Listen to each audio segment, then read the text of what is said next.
spectacular. This time will be great again, I'm sure.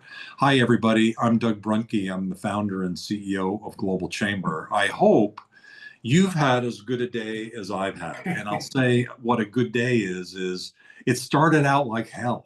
It was terrible. I gotta say, my wife said, "Oh my God, you're like, what's going on?" In fact, she said something to my daughter, said, your dad is on the brink. And I said, "What? I'm not on the brink. I'm just really kind of stressed out right now. A couple things just didn't go as I expected." And then I had a great lunch. Then I had a great meeting. And then I had a second great meeting. And now we have a great discussion about leadership. And one of the things that this conversation is going to be focused in on is leadership in these epic times. Rutherford Pascal is here. Lulu is here. Well, I'm sure we'll have other folks chiming in as well, but we've got two extraordinary leaders as a key to the platform of today's conversation, and a young man or an old man named John Maxwell, who's written quite a number of books about leadership. And we're going to be tapping in to one particular area of John Maxwell's leadership training, and that is high road leadership. And so I'd like to start the conversation today with one basic question, and then we're going to go from there. We're going to have a Q&A. We're going to have Rutherford answer questions, and we'll have kind of branch off questions, I'm sure. We're going to have Lulu chime in terms of leadership with not just John Maxwell as a theme, but also cross-cultural.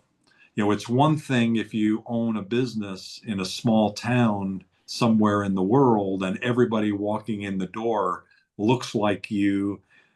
That's one challenge from a leadership perspective. Another one is you're doing something across your country. Another one is you're doing something across the borders. And so a lot of what today's conversation is, okay, leadership, high road leadership.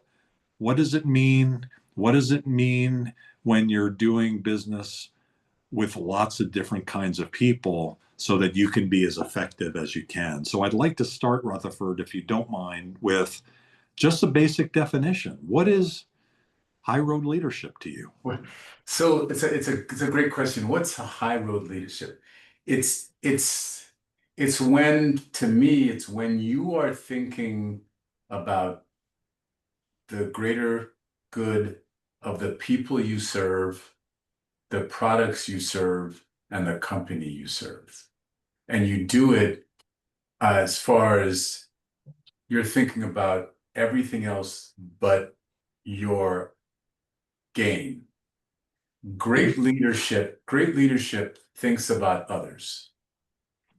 High road leadership is that way. If you're not thinking about others, if you're thinking about your betterment, it becomes self-serving.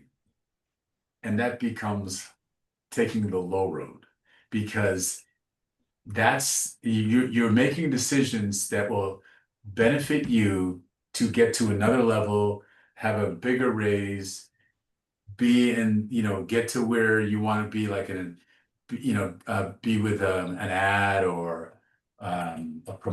somebody on TV or whatever the situation. If you're doing it for any time that you're trying to better yourself, that's the low road. If you're trying to better others and you sincerely are trying to better others, and better the company and do things for the customers, that's high road leadership. Totally. Yes. Lulu, you sound like Yes. you've got some John Maxwell in you, and this goes well beyond John Maxwell. Does Absolutely. high road leadership mean anything to you? Is that something that you aspire to, or that you do, or that means something to you? Any comments about the Yes, concept? absolutely. As I was preparing for this talk, and Rutherford shared with me about this high road leadership, actually, it reminded me of a character in either you call it a movie or novel by Victor Hugo, from Les Miserables.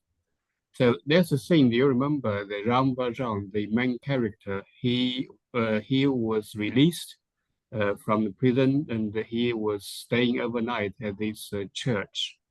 And then on his way out, he stole the silver from the church, and he was caught by the patrol soldiers and brought back to the church because it's such a small town. Everybody knows this is the church silver.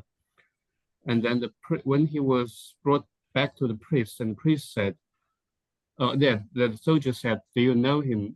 He claims you gave it to him." Um, the priest said, "Yes, I gave it to him." And but gentlemen, you forgot. I also promised you the candle holder as well, and asked the nun, said, "Can you bring the candle holder for him as well?" And yeah, that's for me. There's high road leadership, exactly from as what John Maxwell described. Yeah, this guy stole from him, but he treated him totally the opposite, went above and beyond. That's high road leadership to me. So when I saw that, I was in my, well, before 10 years old. I thought I want to be somebody like this. Yeah, this is a high road leadership. Really left a great impression in me. That's awesome. Great story. That's a great story. The thing that stuck with me on that high road versus the low road versus the middle road, which apparently most people are in the middle road, right? So the contrast being on the high road, you're, as you described, you're a giver, you're caring about others, you're not keeping score. That part of it really resonated with me, because the middle road is where most people are. They're keeping score. They're giving. They can be a giver, but they're only going to give if they feel like there's going to be some sort of fair trade, right? Some transactional piece. And that's a different kind of action, isn't it? Than high road leadership. Low road is, it's all about me. So it's all about me on the low road. It's transactional. Let's do a fair trade and make sure that everything is, I give you something, you give me something. High road is, I'm giving, I'm going to give. And you're going to focus in on not just give to everybody, right? There's a strategy, I presume, when you're giving. And that would be kind of, first of all, I have two questions. One is that the right way to look at it in terms of low, medium, and high? And what does that mean as we're thinking about our own situation? Because that meant something to me, especially the keeping score. I don't want to keep score. I don't like that. I want to get away from that. But if you're not keeping score, how do you decide what to give? I mean, you could spend all day giving as a leader and not necessarily have the influence and impact that you need to have. So how do you focus enough? What are the decision factors to give without keeping score, and find a way to focus in on the right things? That part I don't know the answer to. I wonder if you guys have thought about it. So get to the middle. So the middle is interesting, because you're correct that the majority of people are in the middle. If you're in the middle, you're comfortable because you don't stand out on either end. So the people in the middle choose comfort and convenience over conviction, right? So if you're convicted, you're high road. You're Okay. You're going to stay. But if you're comfortable, you are in the middle. You are saying that you're doing just enough that you stay with the company, you do things, people recognize you sometimes, but you're not causing any waves. So think about it, when a leader sees something that's wrong, but doesn't say anything, right? Because they're afraid to either make the leader above them upset, or a customer upset, or whatever the situation. So they choose that comfort. I don't want to say anything because they won't listen to me, or my word doesn't matter, or whatever. My voice doesn't matter. So that's what happens when in the middle. It's typically like nose to the grindstone. I'm just gonna go, I'm just gonna do my own thing. I don't care what happens above me or below me. That's a typical thing, right? So that's where majority of people are. Your question is your question about what makes the people in the high road. What was the exact verbiage you said, Doug, about the high road? If indeed on the high road you're giving Oh, and yes. without keeping score, how do you decide, how do you live your life in a way that doesn't burn you out? So as high road leaders, you never think about keeping score. You that's not even something that is a calculus for what you're doing. If you are doing the right thing for the organization, for the people in your organization, there's going to be naturally good things that happen to you. So it's not you talked about transactional. It's not a or quid pro quo. If I do this, I get this. It Leadership does not work that way, right? So it's you typically get praise or recognition later, like sometimes much later, right? Where other people who are doing it might get it earlier. And if you're a high road leadership, just like Lou said, you're giving people their flowers. You're giving them that great recognition, praise early, and you're taking none for yourself. So Doug, majority of leaders who are great leaders don't don't want don't they know their happiness comes from seeing other people succeed. If you're a great leader, you're really, really happy. So there's no counting. There's no keeping score. That's not even part of the calculus because your joy comes from making sure everybody else's glass is full. Everybody's happy, right? Yeah, That's what that joy is from. And we talked about little leaders. Lulu, you want to piggyback on that? absolutely. I was just thinking about the higher leadership is asking the question to where this is coming from. So whether your leadership is out of care and service or coming out from your ego. So Doug asked the question, how do you know when to give? So sometimes as leader, we have the tendency out of ego to want to give in order to prove ourselves. So we know we can help people. But the question is, if you're doing this out of service, out of real care, you ask people, how can I help you?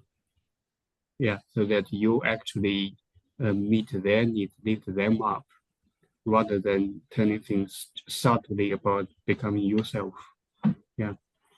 So let me piggyback on that a little bit. So what you just talked about, the in that ego, insecurity, fear, all low road leadership. Those people lead, if you lead with ego, it's low road, right? Right? Because what you're doing is you're putting other people down to make yourself look better. Probably insecure. Have you guys ever heard about what crabs in a bucket? You ever heard about that? Doug, you ever heard about crabs in a bucket? I think I have, but I don't remember the story. So if you They take always try and get on top of each other or Yeah, something. if you put crabs in a bucket, if you put 10 crabs in a bucket, they're one of them's they're gonna start climbing up and they're gonna start pulling each other down to Oh my get up to the so they God. it's basically a race to the bottom, but they're doing it to each other. So that's really what low road leadership is. They in order for them to succeed, their goal is to denigrate others, belittle others, make people feel small, pull people down. right? Like crabs in a bucket. Definitely, it's true. Yeah, That's but amazing. there's also another aspect. I think is to just add to what I was trying to say is about sometimes it can appear to be a high road leadership, like the superhero syndrome. So you come in, you save the world. It's all about others, but deep down, actually, it's nothing about others. You haven't equipped, you haven't empowered others to learn to solve problems, to learn to grow. So yeah, taking a coaching and mentoring approach is much more of a high road leadership because otherwise, every time you are the superhero, you have saved the world. Everything appears to be fine, but it's still about you.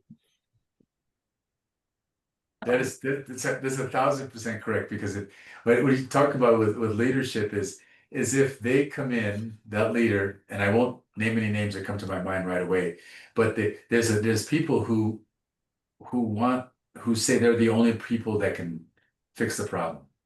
You need my leadership. You need me. I'm the only one that can do it.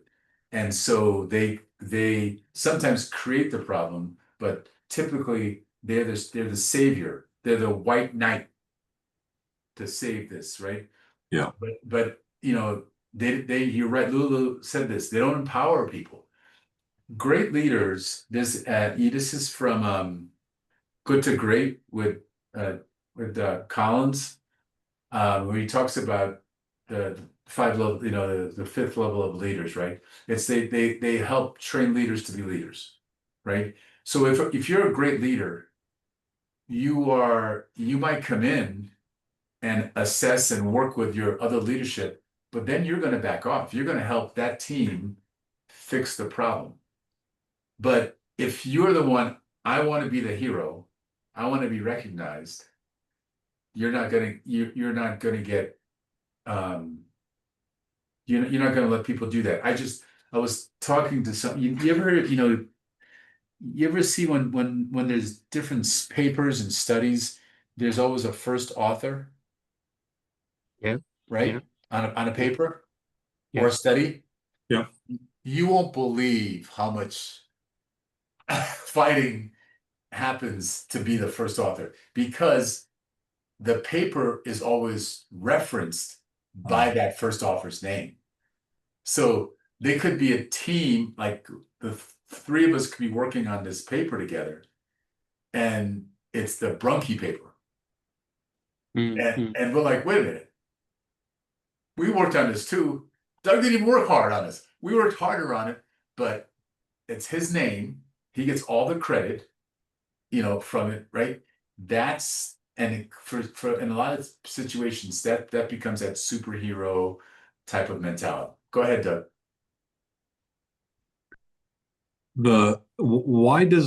I think everything you've said intellectually makes so much sense, and I love the structure of how John Maxwell laid it out there, and I think whether he did it or someone else, it makes a lot of sense. Like, to me, the next question then would be, so what? And what's the difference? We probably can figure out fairly quickly what low road does and how bad that is. And I'm less concerned about that one, more concerned about the middle road and the high road. Why not keep score? And what's the value of not keeping score ultimately for leadership? What's different about that type of leadership? What differences in influence and in impact? What's the benefit of having that level? What happens differently when leaders are able to reach that level on a regular basis? Lulu, why don't you go first and I'll go second? Thank you. Unless you want me to go. No, that's fine. I think Okay. I want to now take it into from a cross-cultural perspective. So when you said, yeah, how can a leader keep on the high road? So one example is when two different cultures encounter, say a manager from very task-oriented culture, say Germany, so give a very direct feedback to a colleague from Thailand, so the very indirect culture. So the low road leadership would be, it's this is what it is, but then you do what I say, and then you look at it from the both sides. From the Thai colleague side, he can also assume, say, oh, they are just like that, very rude, very this and that. But if you take a high road response from both sides, I would say, yeah, the manager to clarify what is the intention behind it, behind this decision, and also a respectful, calm manner. But also from the Thai colleague will say, actually, they need to assume the best of the people, to assume that the positive intent and ask for clarification. So it's about co-creation. It's about co-creation and to create the value added solution.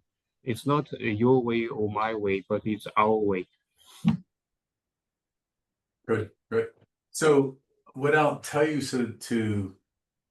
from a leadership perspective, with why is it important to be mid or high road? It's growth of the organization, growth of the product or service you're selling. As I talked about, growing leaders, future leaders, all those things are beneficial with mid and high road leadership, especially that high road leaders, sorry. So what's the advantage? You first of all, you save money and you make money. You save money because people leave the organization at a lower rate if in fact you're great leaders. People stay. Doug, you know organizations that people have been there 15, 20, 30 years. Why would you stay in any organization that much? First of all, they're treating you well.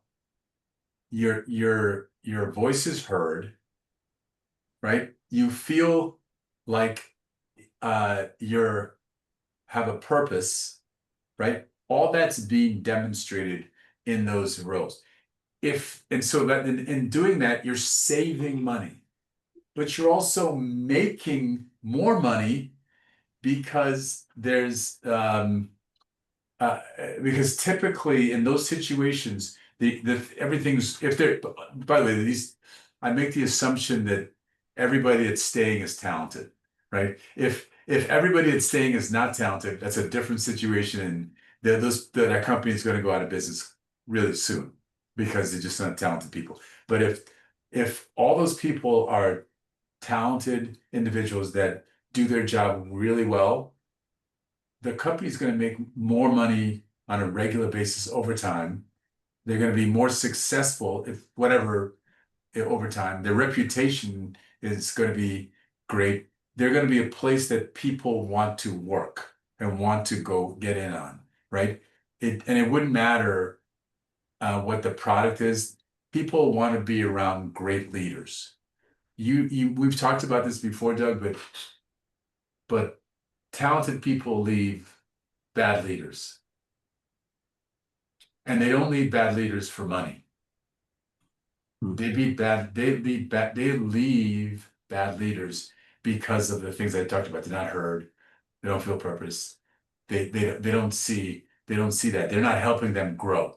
If you have a lot to give and you're not growing, you don't want to wake up and go to work, right? So that's the advantage of the high road leader and then even the mid leader, because most of that they will still do some type of coaching, training, leading that gets some people into a high level. Got it. So that makes a lot of sense. There is value ultimately to that. As you've gone through that yourself, what did you learn as you've progressed through that whole process? Were there certain demons that you had to suppress, or were, did you, what's the process of doing it, of having kind of the checkpoints? Do you need a coach? Is a coach required to be able to do this? I presume people aren't necessarily born this way, so people learn this over time. What is that process for someone who wants to be more of a high road leader? So I'll start, and I'll say the process. It just, first of all, everyone's got a starting point. Now, there's certain people that you have a goal in life. So there's very ambitious people that say want to be a CEO of an organization, right? I know some people that want to be a CEO or want to be the vice president of an organization. It's very natural to happen, right? So so when you get there, when you get in that first leadership role, right? That's when typically you make your greatest mistakes in the first role and the last role before you get to the role you want to. Here's why. You make most mistakes in the first role of leadership because you just don't know, right? You don't know and you don't ask, right? You make mistakes because people don't coach you. You probably get promoted because of your greatness in your previous role as a solo contributor. Now you're leading people and you make a lot of mistakes because the first thing you notice, Doug, I asked this to every leader. I've asked this probably 100 times. Every leader that just got promoted because how great they were as an individual contributor, when they get to be a leader, I said, what was the biggest surprise you had being a leader? The answer is always the same. I can't believe how hard it is for some people to do the simplest things. Right? They just go, I can't, I can't have these people, they won't do this. They're not doing this. They're not, like, simple things. It's simple because they did it and it was easy for them. And now they find it, they come in their shoulder like, oh my God, I can't believe that so you'll make mistakes because in that situation, you'll get mad. You can get mad and you'll do what we talked about before. You'll denigrate. You'll get, you'll try to say, when I did it, I got to this role because I did this. You need to do this. So you can see how it can go really bad, right? Right. So that's and then the other thing about that title, that first promotion, is once you get into that first promotion, you feel not bulletproof, but what happens is you feel so full of yourself that you don't ask for help. And you're drowning probably in the first 6 months in the role, but you want to prove that they made a good decision. So you never tell anybody you need help. So you make bad decisions at those times. Okay. Now, if in fact you have to go 2 or 3 levels to get to the level you want to, you'll make bad decisions just before that because it's so close. So then you'll make these decisions that negatively affect other people to get to the next level. So those are the two areas, to me, what I've seen, where people make the most leadership errors because of those types of roles. Lou? Thank you very much. For me, apart from what you have just shared, many times when you're talking about the first leadership role, there's a key issue in there. It's about the change of identity. Many people are not aware, and then they stumble over.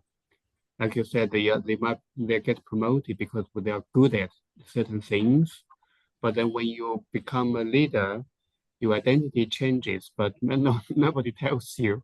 So you're moving from a doer to a leader. So that takes an entirely different approach.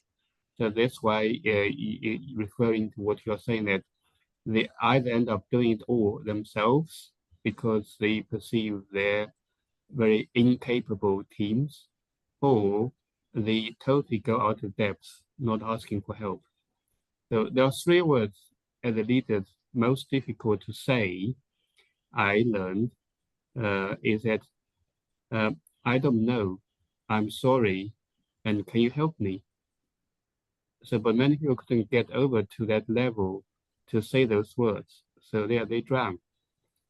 Um, I think if you put a cultural lens on that, is that, yeah, you do it in a certain way. If you are leading a global team, even more important to say, actually, your way might not be the only way. So you need to really understand, particularly if you are leading global operation, that what is the best solution in that location. So, and what is the culturally appropriate solution in that location. I refer to an example of, I think Walmart had quite a spectacular failure in Germany, because the Walmart in US, they have this very friendly service, um, have people at the checkout help you to bag things, right? To chit chat and talk to you. But when they actually went to Germany to open shops, they failed within 2 years, because that same solution becomes that culturally inappropriate, because the German customer says, I can do my own, I don't need your help. And why are you so jovial? For me, I just want to get through this checkout as quick as possible with time efficiency. So it's things like this, without asking your team, so what is the best solution in that cultural context, then you could end up failing very spectacularly. Yeah. That's awesome. That's right. Spot on. I did not know that that Costco was in Germany and that so they're no Walmart. longer sorry, Walmart. Yeah. Yeah. Wow. Interesting. It brings up the topic of emotional capacity, because Maxwell talked about the idea that there are no two good consecutive days as a leader. So there's ups and downs, and that requires some level of emotional capacity. Wonder what that looks like in practice. What does a leader do on the hardest days? So I will say the hardest days are, you prepare. And so you don't prepare in the time, you prepare way before, right? So you prepare for it. How are you gonna, because there's gonna be difficult times. So it's your preparation that takes place. And that what I'll say to you about difficult day, I think what you went through today, Doug, is what leaders go through almost every day. Like, I'll give you this real example that happened to me. So I was working for a company. I was a first line leader, and I was in the renal space, calling on dialysis centers. And the thing with dialysis centers is your product, typically with anything you sell, it's, if you lose a sale, you lose one sale. In a dialysis center, the medical director at the dialysis center can sign a piece of paper and you can lose you lose 100 patients like in one signature, right? So I was in a car with a rep going to flying to something in Dallas or Houston. Okay. And she heard me on 3 calls. One call, we just grew business by 200 patients. The next 2 calls, we had a potential for losing 600 patients, right? And that happened in 30 minutes time span. And she said to me, I never want your job, right? And it's true, because so you build the capacity by your preparation. And I said to her, I think I can save one, and I think we can save the other one. I had a relationship with one person on one of them, and I think we had a relationship with the other one, and we did. We actually saved both of those. But that just goes. It's the capacity you build by how you prepare, right? You don't grow capacity when the times are really tough. When you're in a fire, you don't grow capacity. You have to be prepared before the fire to understand how am I going to put the fire out? Am I using the right hose? Am I using the right, I mean, is it a grease fire? Right? Is it, what kind of fire is it? So you grow it by preparation. Yeah, yeah. I think you mentioned a quite important aspect. What you're referring to is almost like a kind of a toolbox. So yeah, but I think another aspect, people in general, even if you look at the all those MBA courses, what they are not teaching you is about this emotional capacity and emotional intelligence. So meaning that as a leader, they teach you the skills, the tactics, um, but very often when you step into the leadership role, you need to start working on your character. So because that is the core, that is where the phantom, the phantom wisdom, not the phantom wisdom only, but also the phantom strength. So if you are not working on your character, build but don't get me wrong, it's not those kind of so-called strong character that as a very metro, it's not. It's a resilient character, is that like you said, so that you almost like I have a wibble on my desk. It's like you don't get knocked over by hard days, so you bounce back. And how you bounce back and how quickly you bounce back, that tells the story about your emotional resilience and the character. Yeah. Character is so I'm glad you said that. Character is so important as a leader.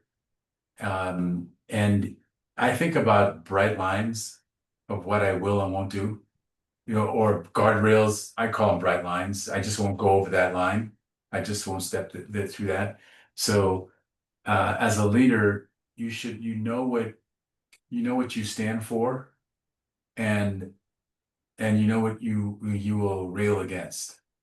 And the more that you know, that makes decision making easier. So you talked, um, Doug, about things that happen in the time. So if you built that character, your decisions are easier because you know what you stand for. You know you've built this. This is who I am. And by the way, if you've done a really good job, your team knows exactly what you're going to do.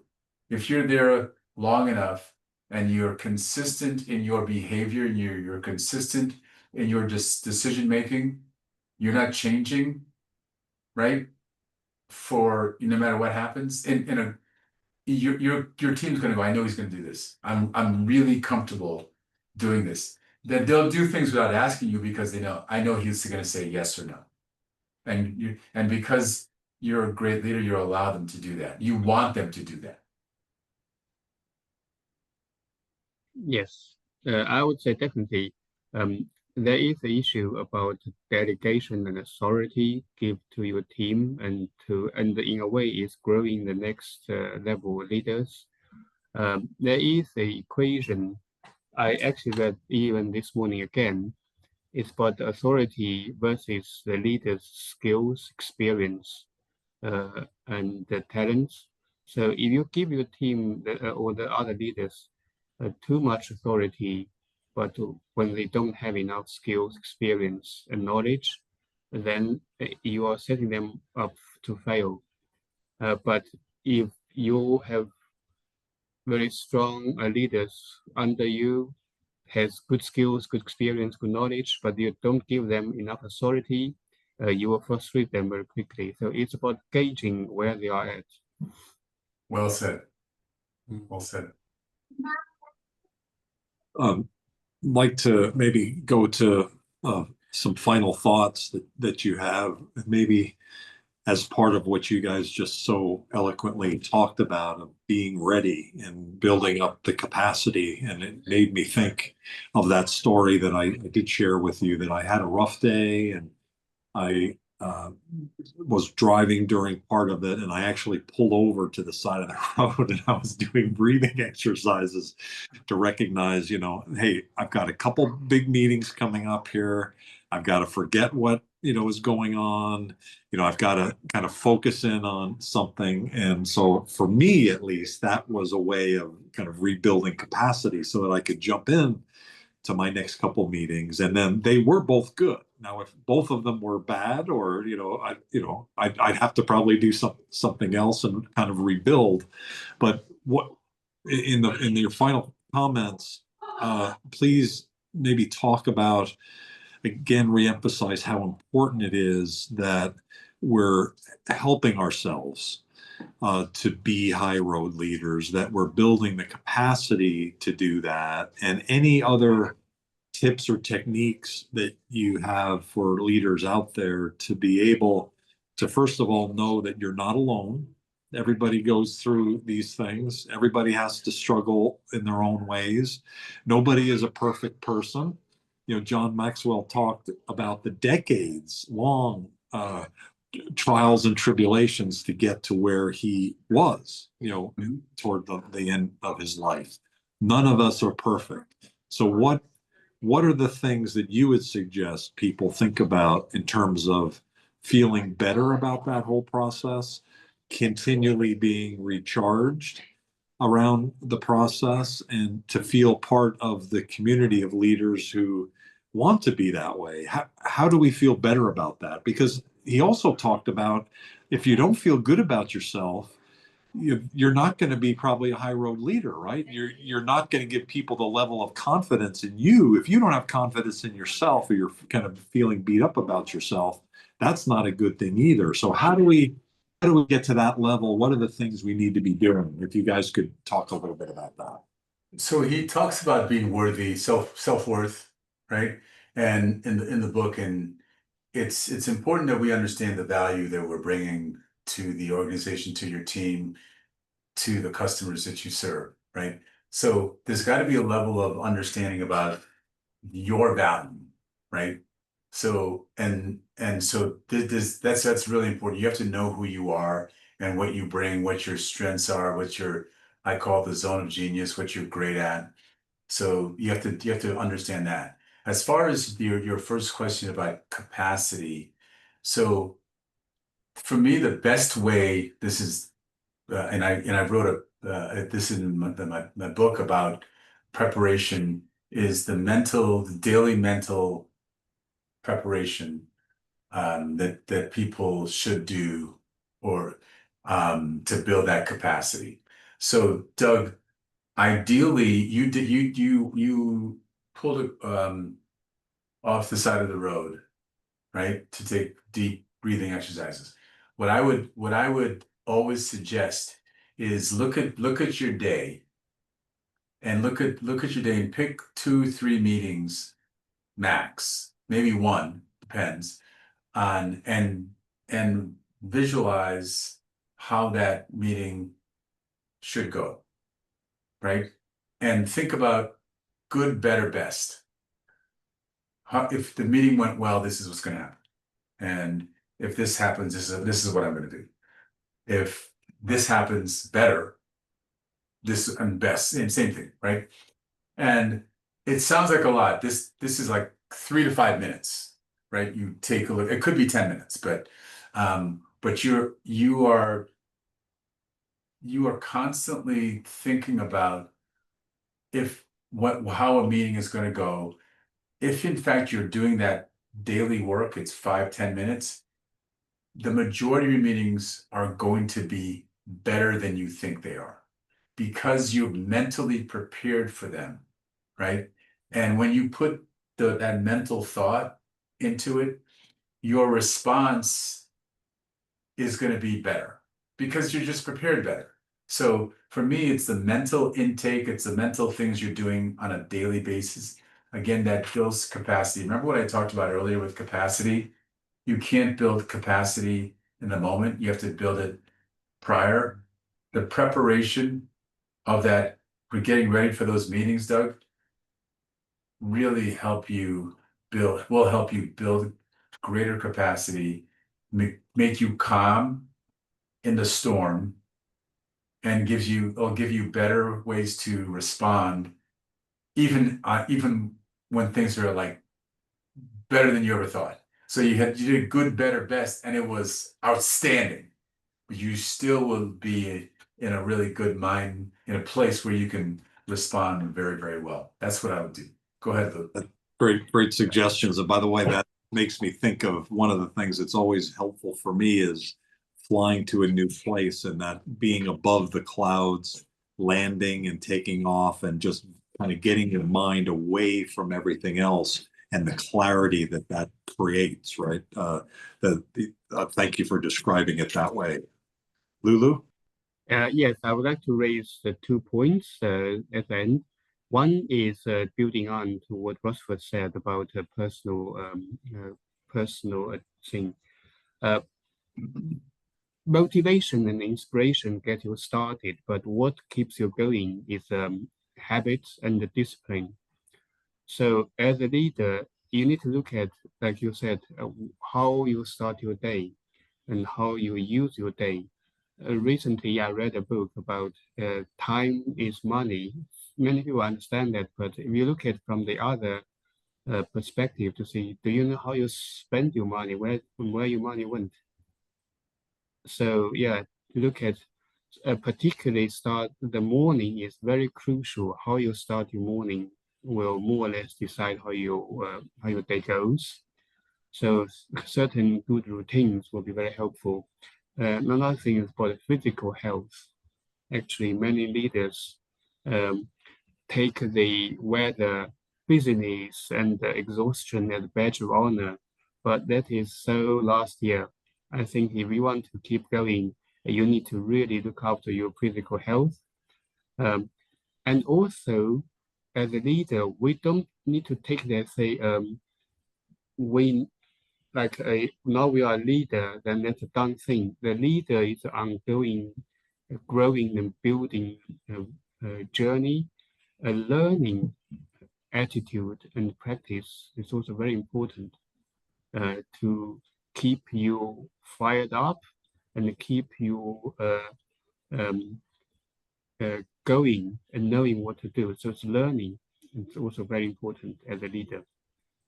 So if I want to take it to the cultural level as a leader, using this superimpose this high road, low road, middle road model from John Maxwell, is in our global leadership, when we work with different culture, the low road leadership is to think that my culture is the best culture. Everybody else is less so. That is a term called ethnocentric, that my culture is the best. So as a leader, global leader, we need to be aware.